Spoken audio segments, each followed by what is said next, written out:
సమాజం, లోకం ఎప్పుడు చెప్పండి, లోకస్తులు ఎప్పుడు నువ్వు ఎదిగితే, మనుషులు ఎప్పుడు నువ్వు ఎదిగితే ఓర్చుకోలేరు. ఓర్చుకుంటారా? నొచ్చుకుంటారు తప్ప, బాధపడతారు తప్ప. నీ ఎదుగుదల చూసి చాలామంది ఏడుస్తారండి. శత్రువులు, ఇంటి వాళ్ళ శత్రువులే, బయట ఉన్న వాళ్ళ శత్రువులే.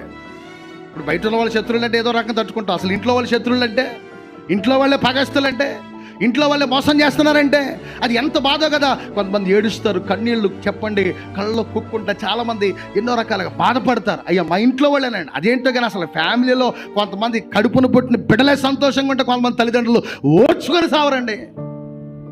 మరి అదే మాయరోగం అర్థం కాదు. కడుపును పుట్టిన చెప్పండి, ఒక రక్తం పంచుకున్నటువంటి సహోదరుడు లేకపోతే సహోదరు చెప్పండి సంతోషంగా ఉంటే ఆ ఇంట్లో వాళ్ళే చెప్పండి ఏంటో పిల్లరా ఇప్పుడు గిట్టనతనంతో ఉంటారండి.